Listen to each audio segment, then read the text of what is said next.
Hello and welcome to this edition of the Podium, which is coming to you live from the Sierra Leone Broadcasting Corporation with me, Asmiba.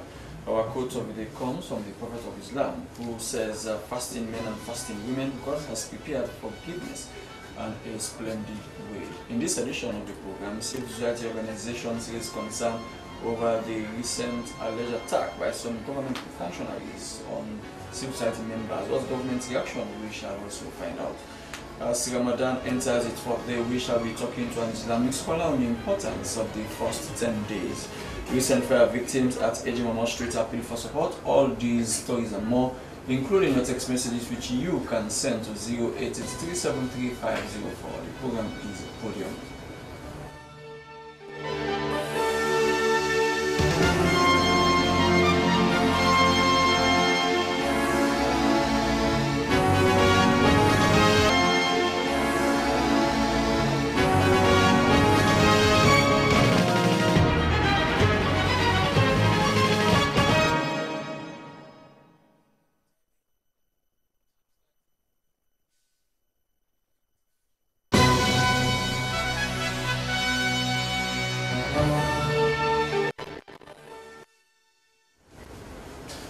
Send your message to the number 0883735504. Well, Executive Director of the Center for Human Rights and Development, Charlie Abdul Fatoma, has raised serious concern over what he says is the recent verbal attacks on the personality of some members of civil society. Well, Mr. Fatoma made this allegation in a recent interview, and his comments came barely days after a social media bashing on the comments made by the Executive Director of Campaign for Good Governance, Marcella Sambasise, on the recent walkout of the APC members of Parliament during the state opening of Parliament. Well, Mr. Fatoma is calling on the government to take action on those responsible, as civil society must have a space to contribute to the governance of the country. Well, we have Abdul Fatoma in the studio, and also Abubakar Josise from the Minister of Information, the Strategic Communications Unit. Let me start with you, Abdul Fatoma. Do you think the space for civil society is being narrowed? Are you guys not crying wolf? Let me first say, our organization is called Campaign. We are not a center. We campaign for Human Rights and Development International. And the concern about our space as a civil society. We understand the government of Australian government administrative after administrative, political administrative after political administrative, continue immersing our space and threatening us. I personally have received personality attack on my person whilst I'm over the year. The Deputy Minister of Internal Affairs attack my personality whilst I was over 98.1, the other time. And on Sunday, I was over AYV, and he also attacked my personality. We have screenshot of this evidence, and also the Campaign for Good Governance, director, and she also forwarded that very screenshot, her personality being attacked by a city deputy minister. When you say your personality and that of Marcella Sambas, what exactly do you mean?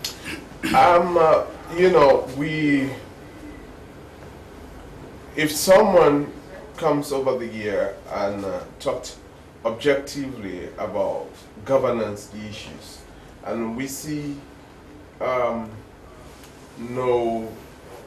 any sensible thing for a city minister to, start calling, those people names, that are derogatory, to their personality. And that is the thing that we are referring to. If I say things that are not pleased with your administration, calling us unpatriotic, and we have no sense, even to talk about governance issues. These are attacks against our personality. We have been talking about policy issues. We have never, none in our advocacy campaign, we have castigated any individuals. We look at the institutions, and the policy gap in those institutions. But when doing this, government after government, government administration after government administration have been after our life. I mean, what do you think has triggered this reaction, allegedly from the Deputy Minister of Internal Affairs? I was talking about the 1 year, performance of President Bill, and I thought from a human rights point of view, and we give our own verdict from our own observation. So I'm saying that he was not comfortable, I believe, in my opinion, and so he took upon himself and go to the live streaming, and start throwing, words at my personality, and that is attack, okay. From a state actor, towards a non-state actor. We have having our, membership across the civil society who have been physically attacked, allegedly, by non-state actors. But what we're saying that we are also citizens of this country.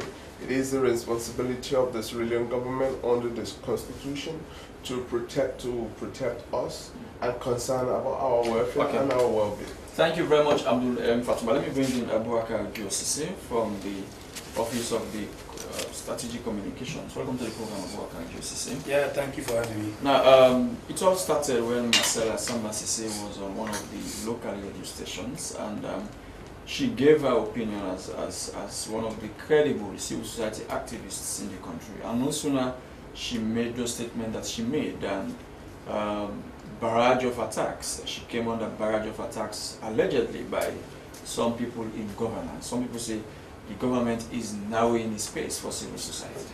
And people say this government is a beneficiary of civil society activism. There is no evidence to the effect that this government is narrowing the space of civil society. My brother seated there, he has been all over the place saying all sorts of things about the governance of the state, some of which are factually incorrect.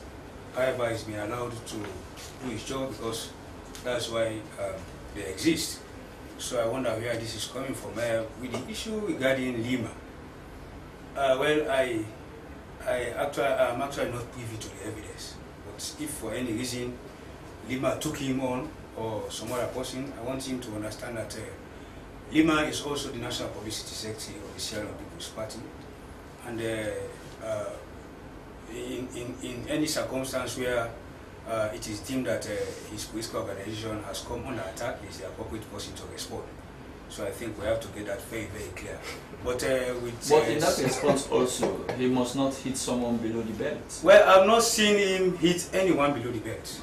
I want evidence from Fatoma and others, because I wonder what they refer to as attack. That's why I'm very happy that you asked him what he meant by attack.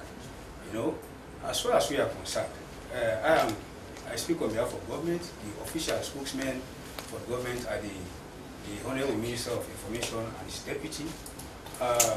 None of us have not even bothered to respond to the sorts of unfortunate things they've been saying.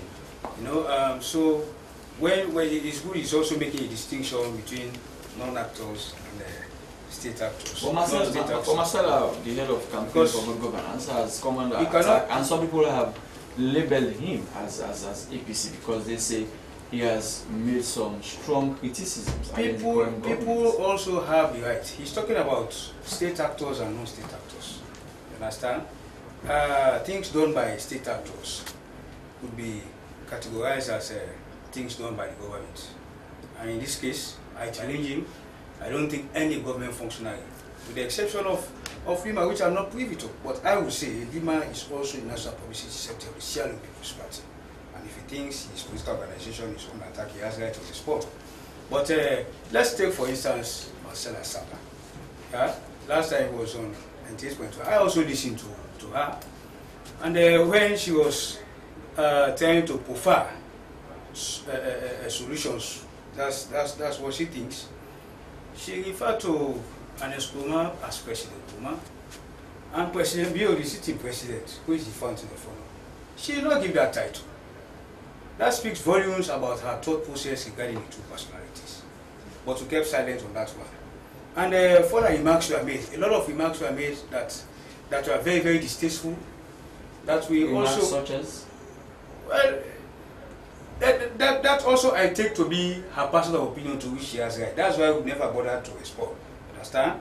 And that is why I'm also of the same view that people who responded to whatever she said have right to their views. So as a government, do you see her as long as that did not come from any government official, I mean, they have no right to blame that on government. That is very wrong. Jose, this issue of governments accusing people with critical minds as members of the opposition. I remember in 2016 or 17 when a by-election was held in Gambia, I hosted Marcella Sambasisi and the Secretary General of the APC, Ambassador Fodi Yansani.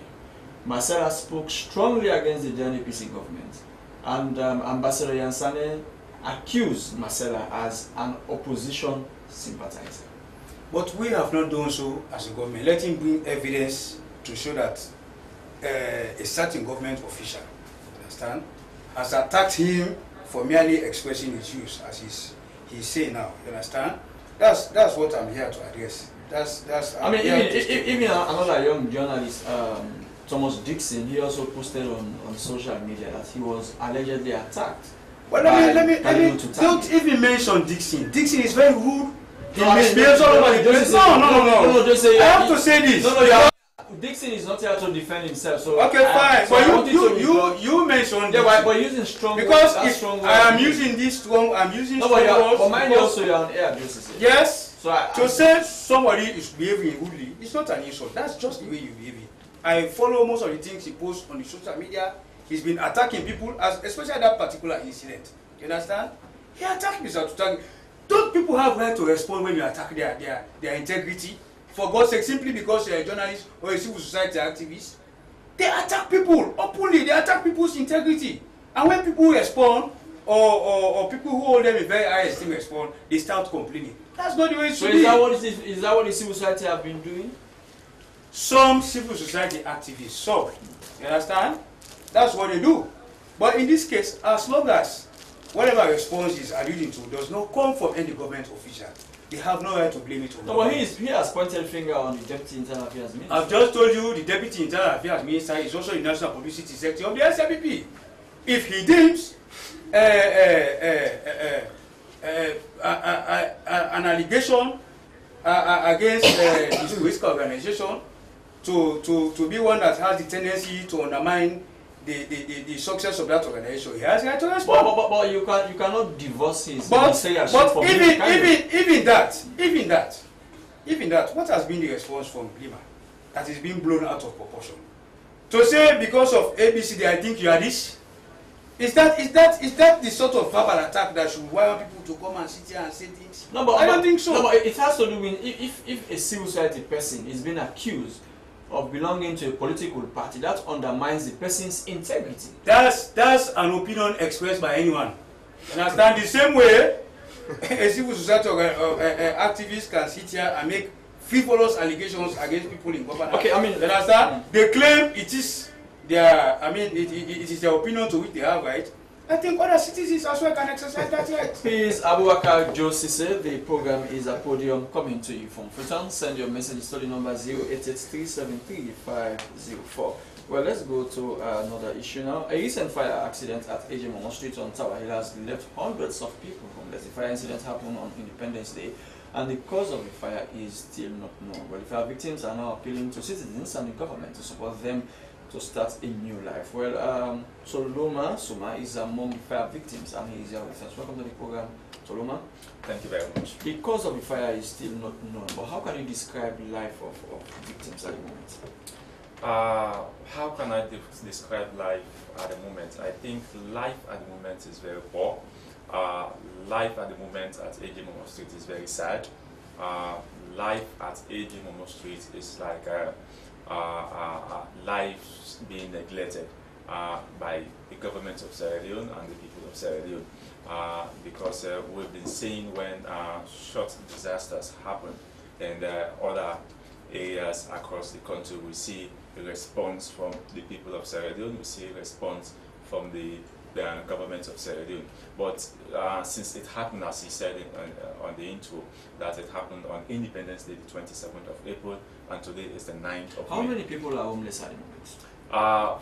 From our own recordings, we have recorded over 300 people that are affected by the disaster. We have recorded about over 90 households that are affected by the disaster. So I think this is a significant number, and I think there is every need for the people of Sierra Leone, for the government of Sierra Leone to come to our aid. I mean, where are these people living at the moment? Some of those whose houses, I mean, you are one of them, those whose houses have been bought, where are they living at the moment?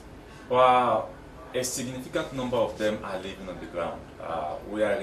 Some are sleeping outside. Sleeping in the open? In the open, I mean.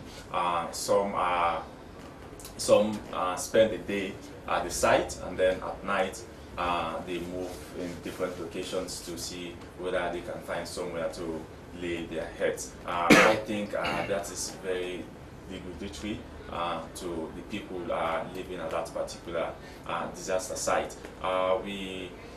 There are people who are moving far off at night to find places to sleep. People are sleeping on the ground, they don't have foams. We have people, they just spread maybe cloth. I think this is the rainy season, and that is very dangerous for the health-wise, because if you cannot protect yourself from the cold at this moment, I think it's very dangerous. I mean, the Sierra Leone Fire Force is headquartered on Tower Hill, and the fire incident happened in that area. What comes to one's mind is, how is it that the fire force was unable to put out that fire? First of all, I would say thanks to the fire force, because if it wasn't for them, I think the whole community would have been burnt down by the fire. But they came to our aid, so we say thank you to them. But at the same time, as you said, they are headquartered at our community, and I think that is a disappointment. For them to allow the fire to engulf almost over half of the community. Did they allow, or is it that maybe accessing the site where the fire was raging was something difficult? You and I know that many people build those houses, roads are not provided, so it's very difficult for fire force engines to find their way to the fire site. I will agree with you to some extent that getting to the point may be difficult, but also the time you left your station in response to the fire is also another thing we can also look at. The fire was on, and then for some of the rumors we had is that they said we did not call them, so they did not respond earlier. So you see, so the time they left their station to the fire scene, to the fire disaster site, I think the fire has gone far off in destroying the community. Okay, well, he is Soloma Suma, one of the victims of the recent fire incident at Ejimomo Street, Tower Hill. It's Podium coming to you from Podium. Ramadan today enters its fourth day. Fasting is one of the pillars of Islam, where Muslims are enjoined to fast from dawn to dusk. Well, the month is divided into 3 portions. These first 10 days are very important as they are days of mercy. Well, the holy month of Ramadan is a month that many Muslims believe their prayers are also answered. Well, in the studio to tell us more about the importance of the first 10 days, we have Sheikh Fumba Sware, who is the Chief Imam of the Madingo Central Mosque. Welcome to the program, Sheikh Fumba. Thank you. Assalamu alaikum. The first 10 days of Ramadan, what do these first 10 days mean to the Muslims? Yeah, Ramadan in its totality nothing is as joyous as compared to this month of Ramadan. when it comes to spiritual exercises, when it comes to hope and faith building. And as you refer to, the first 10 days are days that we look at the compassionate nature of the Almighty by looking at sins, by looking at people who have fallen into their own mistakes, people who have gone against their own soul. Because if somebody does wrong, it is not wrong done to God Almighty, because nobody wrongs God. You wrong your own soul. And then the consequences of that is it reflects on you, it's reflexive. So the first 10 days haven't clocked around the year, and Ramadan comes. The saint soul will say, Lord, here am I. Surrendered itself totally, avoid food and drink, and not only that, avoid other social circumstances, meaning that if you are legally wedded, you go far away from your partner in the day hours, making sure that you keep the day holy. So that consistent and that divine nature in you, it makes the Almighty to look at you with the eyes of mercy. Okay, that's what we call it Rahma. Okay. Is it that all sins are going to be forgiven during this 10 days? Because the reason I ask that question, there is a verse in the Quran which says the biggest sin in Islam is shirk, when you associate God with other things. And if someone had done shirk before Ramadan, does that person hope to be forgiven? You use the right word there. The hope is there, but the hope is predicated on the third time. You see, that's why the Lord has compartmentalized the month into 3 segments. The first is the persistent, because when somebody does wrong and you persist to apologize, the remorse is showing a sin in you. That manifestation of divine consciousness in you, it makes the Lord himself to look at you. That's what I said. The Lord looks at you with the eye of mercy. Then coming into the second term, which is second 10 days, he now says, so this is my slave. I've really seen his tension. I've gone through his inner self, because one's consciousness is the Lord's searchlight, exposing his hidden motive. Whatever thing you are hiding, whether you want just 10 days for you to be forgiven and then go back to your sin, but the Lord will look at you critically and see that indeed for 10 days, let me tell you, it is not easy for someone to be godly, for someone to be holy in 10 days. We normally see these words in the Quran and the Bible, holiness. Holiness is deep-rooted in divine consciousness. Now look at it. All what you need not to see, you shouldn't see it. All what that you're supposed to talk frivolously, talk or just shout that you don't. You drink. There are people who keep food and drink in their freezer, in their houses. Some have beautiful wife. When they pass you, you intend to do something, but upholding or holding fast to yourself, the Lord knows that it is not hypocrisy, it is not any hidden. Are there prescribed ways of worship during these first 10 days? Indeed. Indeed, for example, it's not only by avoiding food and drink, but the Quran also should be recited from head to tail. The Quran should be recited. Another way of worshiping is the dhikr, that continuous night prayer. Another way also is charity. Want to be charitable, because there are people who actually are unable to keep fast. So if we come to the corridor of those who are unable to keep fast, it is alternated to what? Given alms to the poor and needy. Especially the aged cannot keep fast, and some other quarters of our society who fast. But I can assure you that the nation as a whole, not only those who fast, but Sierra Leone as a whole today rejoice, because is under the divine mercy and they are closely watched by the Almighty. He is a Sheikh Fumbabuaka Swahili. The program is a Podium community for the Friends of Maternity Hospital, with support from the St. John of God Catholic Hospital, known as Mabesene. Has over the years been implementing the Safe Motherhood project geared towards encouraging pregnant women to make good use of health facilities, especially during delivery, where the project is also to help develop trust relationship with pregnant women and family members, as well as communicate effectively with pregnant women and family members to share with their health problems. Well, the coordinator of Friends of Maternity Hospital, Haja Daramikabia, is with us in the studio. Welcome to the program, Haja. Thank you. What's the latest development? You've not sat on Podium for a very long time now. But the latest development is the same, because pregnancy continues and we have new members all the time. So it's still the same. They come to the Safe Motherhood Center, we educate them.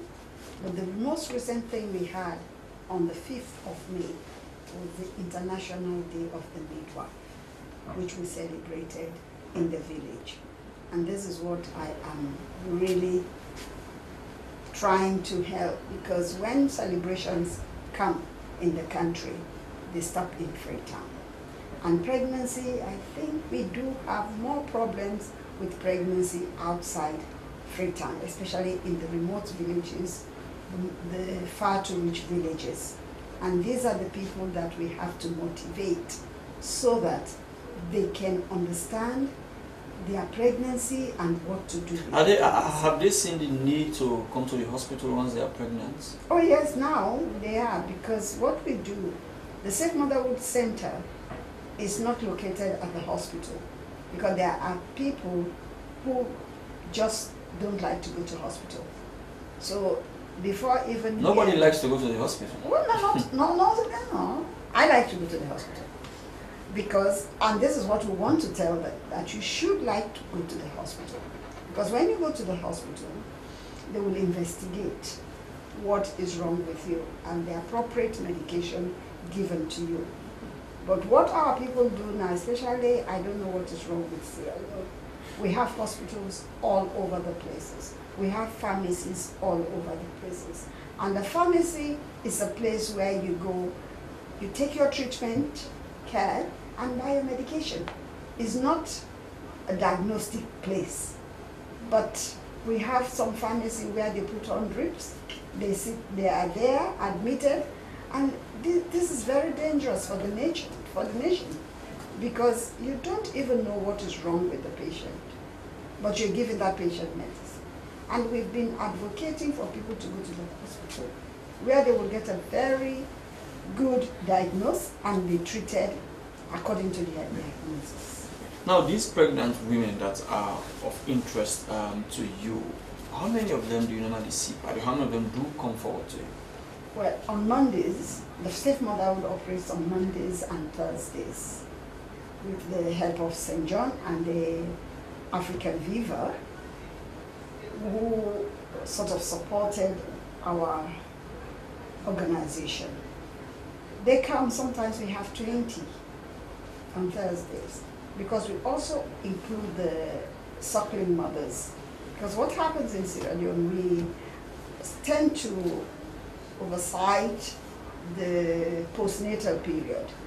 Once the baby is out of the womb, the midwives, all of us forget about them.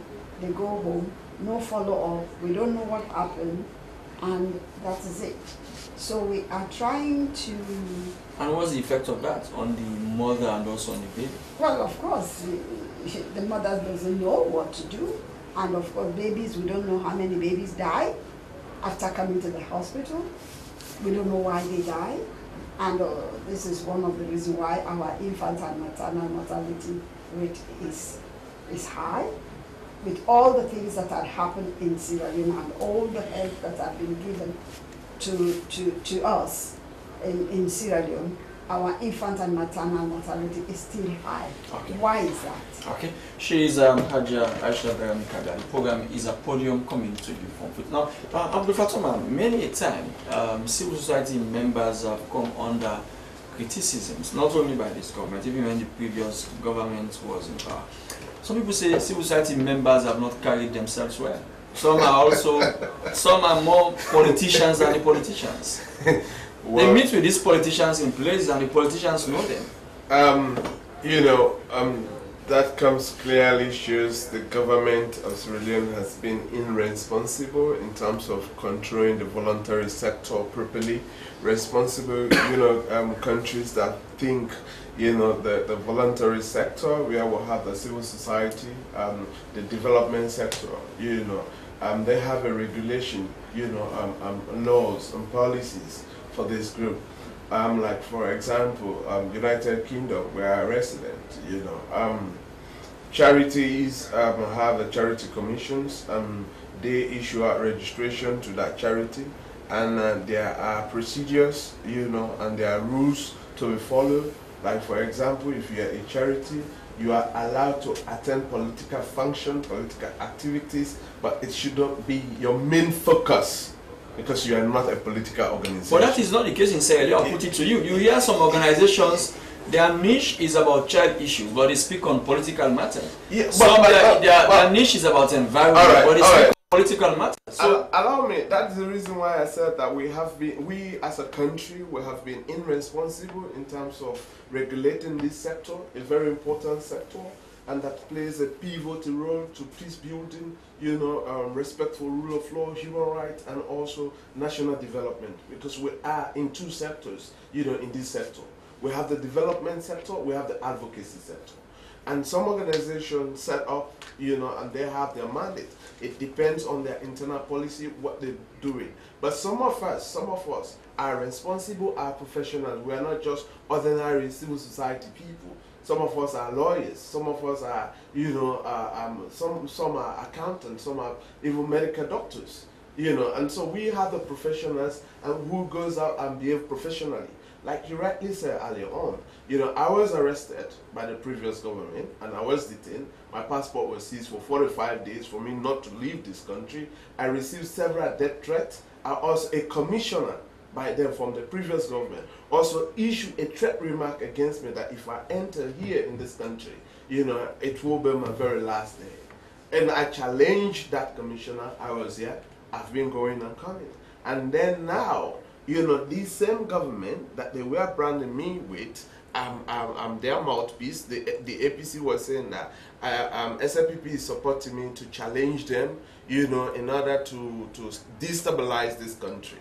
And now, I have a lot of insult from other people, who are not, I cannot qualify that, they are from government or neither they are from members of the ruling party. But them, I have them labeling me that I'm not a mouthpiece. I thought you are defeating the argument. If you are saying if you are saying those who attacked you, you don't know whether they belong to government. No, listen. When you listen, even my statement with 19.1, we have the general public. We have members from the general public.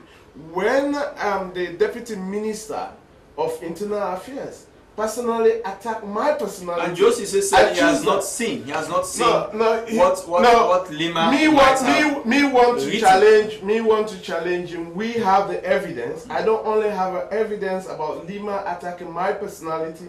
I also have evidence about Lima attacking Marcela's personality.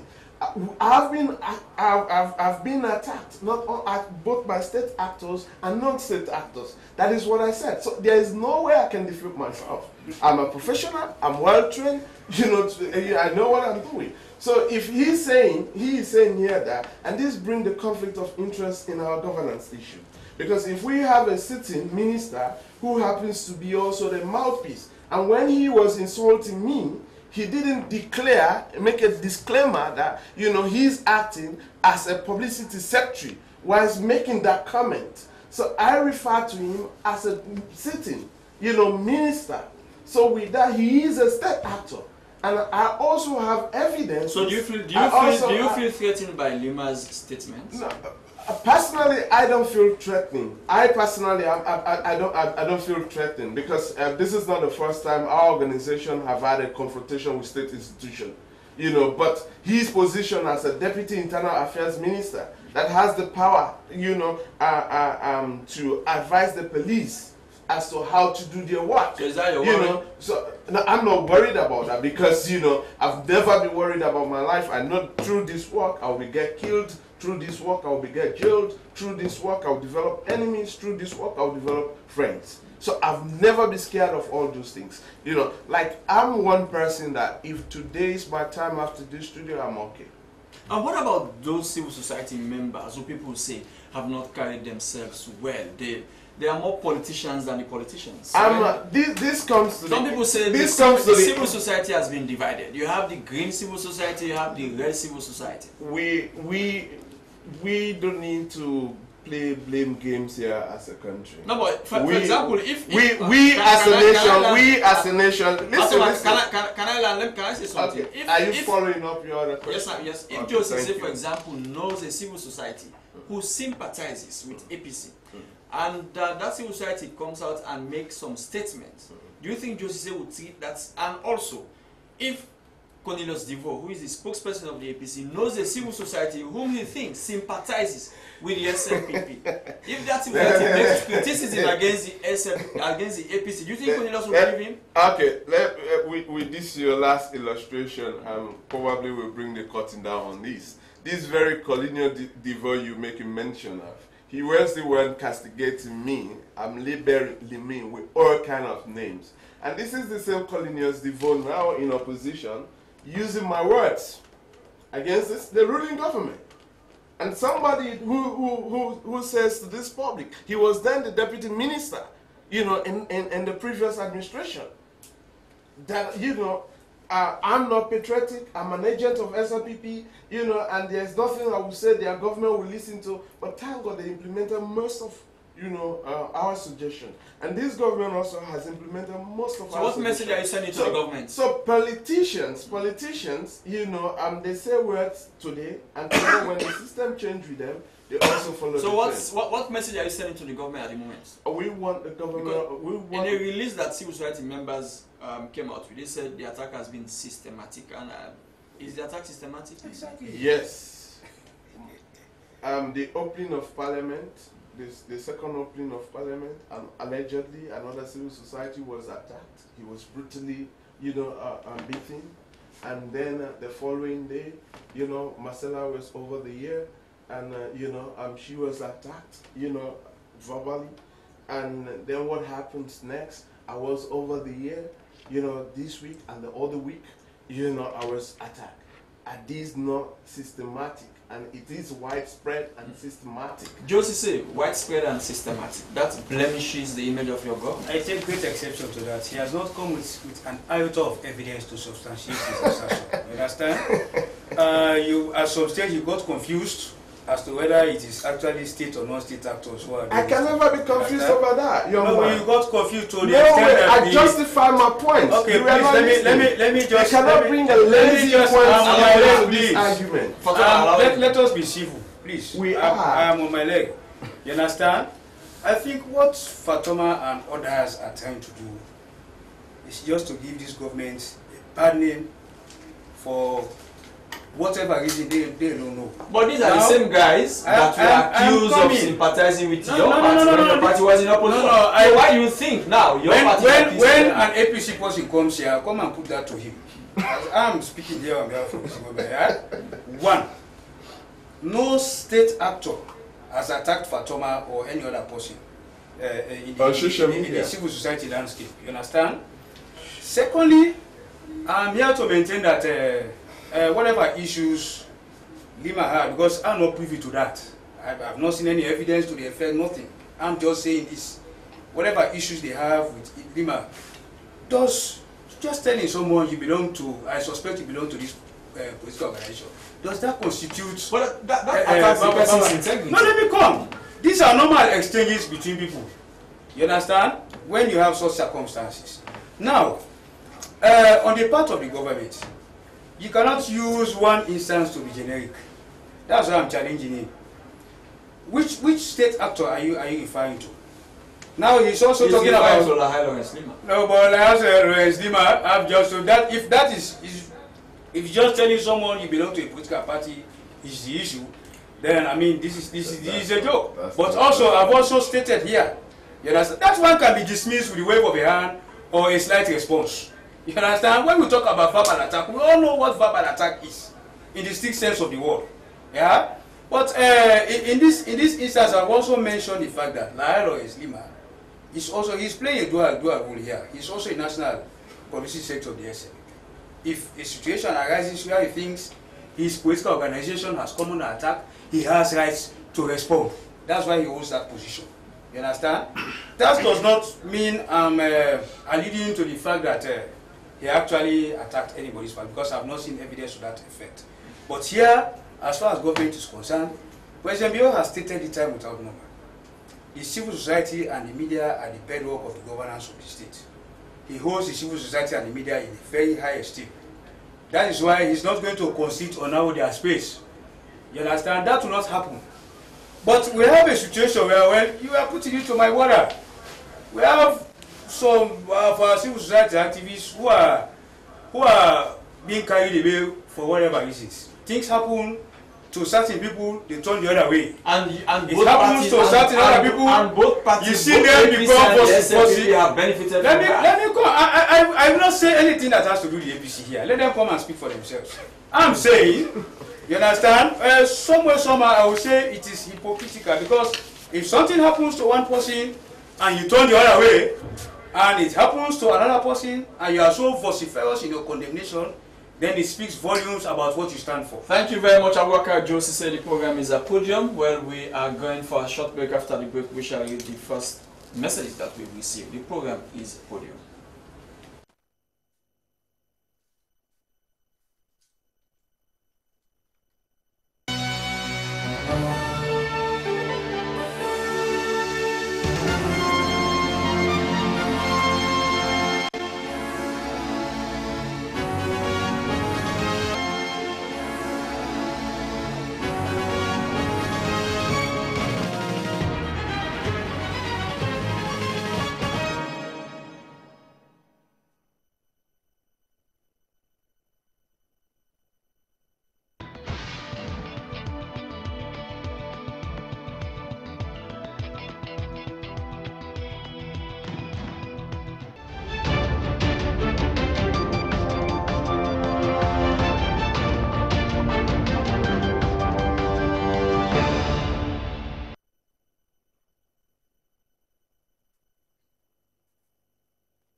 We are back with the program Podium, which is coming to you live from the Sierra Leone Broadcasting Corporation. Well, the first message, this first one says, the rate of fire outbreak is alarming. There is need for fire outreach prevention programs.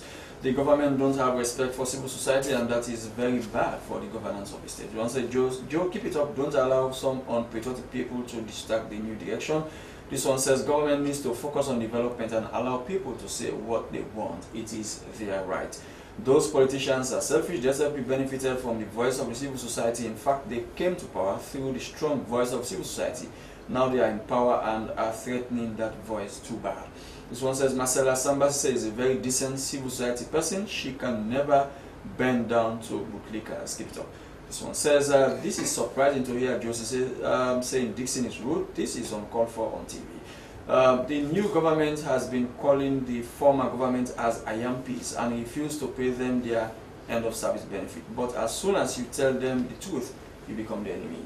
This one says, where were these journalists and civil society when former President Nkrumah divided this country? Joe, this is a genuine advice to your government. If you want to fail, just continue attacking citizens and non-state actors. This is a bad precedent. This one says, Fatoma, present your facts about Lima attacking you to government, and action will be followed. Keep sending your text messages to the number 0883735504. Now, Suma, if someone wants to reach out to the victims, how can the victims be reached? Agent Momo Street is at Central Freetown. You can get us if you know WAEC. If you reach WAEC, you ask where the fire disaster happened, and then think you can have an easy access to the place. But for the meantime, maybe you can call my line. It's 088-505912. 088-505912.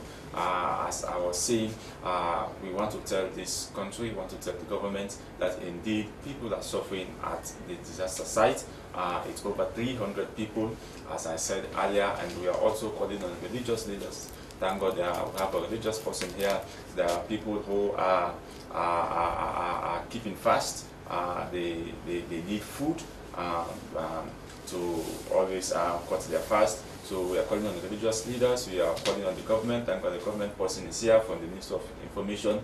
We're also calling on the civil society, thank God they are here, that indeed the people, over 300 people are Sierra Leoneans. Yes, the medical doctor is here. All of you are very important at this material time. Okay. Now, what about the kids, those who are going to school before the fire outbreak? Has their school been affected? Most of them have not started going to schools because they don't have uniforms. they don't have school materials, they don't have learning materials. So I think that is also another area they could help. Were they attending nearby schools?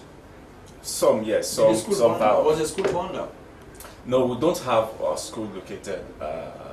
Yes, where the fire happened. So we are also calling on the President's Bureau. He has committed himself in developing the human capital of Sierra Leone, and we think developing human capital of Sierra Leone is not only based on educating the people, it's also about giving them comfort. Right now with this comfort, we are calling on them that he has over 300 human capital potential people who are currently suffering, so he should look into our issue.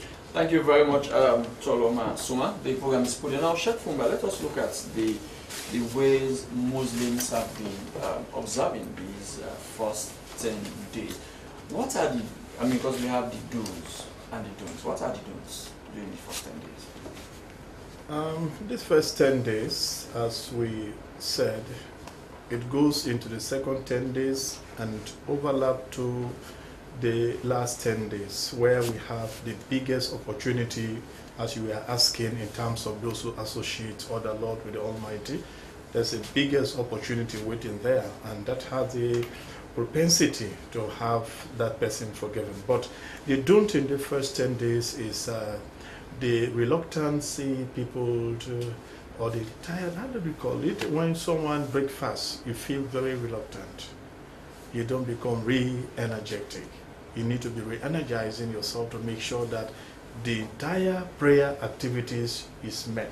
The Tarawih prayer is met, because some people just observe first day, second and third day. From there they say, okay, the imams and the elderly people will now forward it. So we want to encourage the youth to make sure that they stand firm. And actually, it's fact, every day of Ramadan, the more it goes in, the higher the activities. Because the first day, you look at it as something that is something very easy. The second day, you begin to see. The third day, you begin to realize the intensity and the difficulty. So the higher it goes, the difficulty level climbs up. So, but at the same time, the don't is, you have to make sure that the level of interaction with the other sex partner is limited, because the possibility for you to have, to control the orgasm that will lead you discharging is also another thing. And if you interact to a level that you release or discharge, it also affects greatly, and you are charged for that in Islamic jurisprudence. That's why they say you must help yourself to keep off, other than falling into the sin and then ask the Lord to forgive you. Another thing is this overeating. Overeating will lead you to miss even the Fajr prayer. We normally tell people every activity has a starting point, and the Quran has made this number of times. كُلُوا وَاشْرَبُوا حَتَّى يَتَبَيَّنَ لَكُمُ الْخَيْطُ الْأَبْيَضُ مِنَ الْخَيْطِ الْأَسْوَدِ وَأَتِمُّوا الصِّيَامَ مِنَ الْفَجْرِ. That eat and drink until where you have the white cloud before exposing or unfolding out to the Fajr time. That Fajr is the key start. If you eat suhoor and go and lie down, you are missing the point. We have said even yesterday, before yesterday, I was at New Glanville preaching that Fajr missing is like you are a last for that 10 days. You are the very last person to have come in the race. So when you eat your suhoor, it makes sure you are alert, more energetic, to make sure you are within the fold of Fajr prayer. Then from there you go to bed. So there are many don'ts which you need not to do to protect the first 10 days, so that you fall under the parameter of the divine mercy. Then let me tell you, it is natural when someone looks at you with eye of mercy, obviously he will forgive you. That's the second 10 days. Okay. Because so when he forgives you, the last 10 days, you see the activities of prayer mount to even 20 rakah. The activities of prayer amount to even 3 consecutive hours when people stand at itikaf. In fact, some do what was spiritual imprisonment, or spiritual transformation, or spiritual seclusion, leaving your bed, leaving your home, leaving your family to keep yourself within the confines of the mosque. So at the end of the day, that last 10 days, there lies a day which is generally known to be Laylatul Qadr. And Laylatul Qadr, as you say, will not tire, with sufficient to wash out any level of iniquities someone may have in his life. Thank you very much, Sheikh Fumba Abubakar. So, in our Hajj Darami, let us also look at the issue of teenage pregnancy in the area where you operate. How prevalent is teenage pregnancy? Teenage pregnancy has become a norm now in Syria, because I don't know whether it was an advantage for us to send our children to school after having their babies. I don't know whether it's an advantage or disadvantage, because it's have been happening before. We have been having teenage pregnancy, but they know after that there's no school. But now that is rampant and it has become a law, if they go to labor ward, they say, when I done this baby, and they go to school. She went to school and she'll come back to have a second baby. So I think all we have to do is to go to the schools and talk about to these children the importance of education.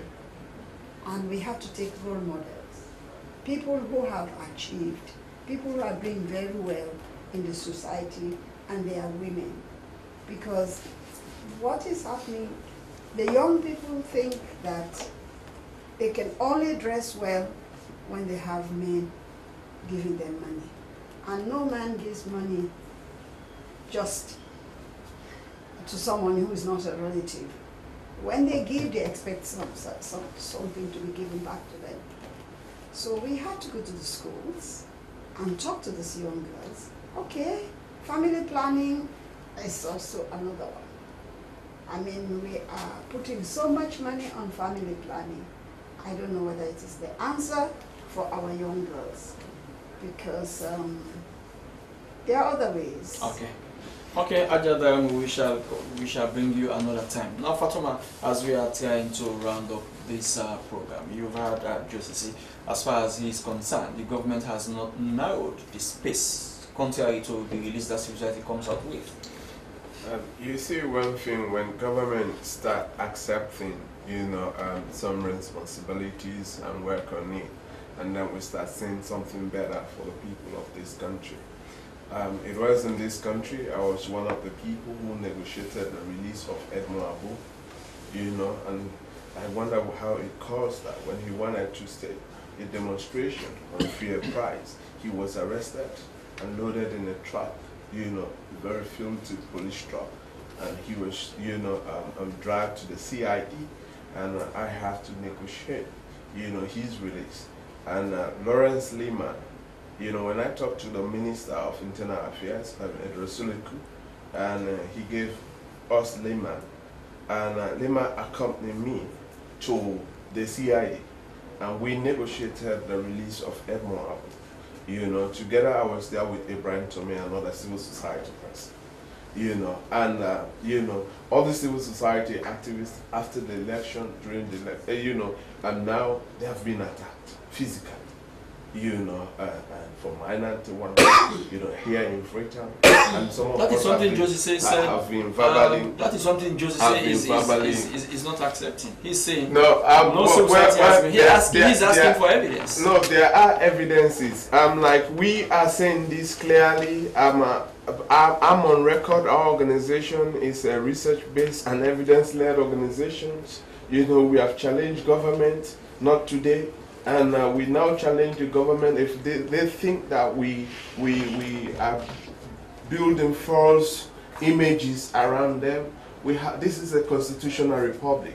We have a court system. Let them drag us to court. And when we go to the court, we are 100% prepared to tender this evidence. The evidence against my personality being attacked. Are you planning to go to court? No, I don't drag government easily on these kind of things to court. I come to the public and say it, to that. Abubakar Josie say. Well, he is saying government should take them to court. That's not the way it works. Understand? You have to prove your case. That's what I've challenged you to do. I can show you now one. Let me come. I'm not going to watch at that now. You understand? I'm simply saying, well, if you have the evidence, you know where to take it. You can take it to their institutions and do that. The office of We have already Ombudsman advocated. saw that. No, let me come. Take the appropriate measure. I'm sure somebody sent a text message asking you to report your evidence, and action will be taken. That you know you should do. No, You understand? But what I'm saying, no, let me address the moderator now. What I'm saying is this. As far as I'm concerned, no evidence exists that government is now in the space of the civil society or the media. No, as a matter of fact, we are giving support to the civil society and the media to thrive. You understand? Like the case he mentioned, Edmond Abu, there's a distinction between the operations of the police and the government. It was not government that arrested Edmond Abu for staging a demonstration. We have our laws in this country that state clearly the procedures you use, you understand, you follow before coming to the states. Police have operational independence. Their mandate is enshrined in the national constitution, the supreme law of the land. But just to say, when parties are in opposition, when they are denied the rights to protest, you hear them crying down the police. But when they are in governance, they use that same law to deny other people the right to protest. It is not the government that denied anybody the right to protest. It is the police, you understand, that has that responsibility. It is there in black and white in our law books. Police is a state agency. No, but you have no evidence to prove that the police is being managed by the government, especially with respect to the arrest of Edmond Abu. You have no evidence that police were micromanaged by the government. You have no evidence. So what I am saying, please, no, let me learn. Let me learn. 5 seconds, we are running up. Yes. What I'm saying, the government is very tolerant. As far as we are concerned, everyone is important with regards to the governance of the state. So we have no reason to now anybody's peace. If you have evidence of that, please bring it to the fore. But as far as we are concerned, no such evidence exists. Thank you very much. Government is not responsible for anything that has happened to whoever is. Thank you very much, Abubakar. Suma, send the number, give us the number again if someone wants to reach you. Yes, the number is 088-505912. 088-505912. Come to the aid of over 300 Sierra Leoneans who are suffering at AJ Momo Street. Fatuma, 5 seconds. Government has distanced itself. Just now you've heard Josie say government is not responsible for whatever happened to you because you don't have evidence. It is sad that we're having somebody representing government clearly with blunt attitude saying to a citizen, you know, government is not responsible to provide the safety and security. No, he didn't say so. He didn't say government does not responsible to provide the safety. You know, for the attack on our personality. Well, we're asking you for evidence, then action will be taken. Have you brought forward the evidence? No. We have evidence. So which means you are just making unsubstantiated allegations. We have evidence. We have evidence. Bring it up. We as social policy advocacy organization, we have bring the thing forward, you know, for the public to debate on. If the government thinks we are lying on there are procedures as well. Thank you and very then much. we'll submit our evidence. In just 2 seconds, a message to the Muslims. Everybody come on board and be serious about fasting, especially praying for our nation, Sierra Leone, for all of us, and may Allah accept our constant fasting and our prayer. Thank you very much for that, sir. We end this edition of the Podium. My producer is on me to round up the program. We are done. Thanks to all my guests and my producer, Sam. To join you again tomorrow. God bless you. Bye.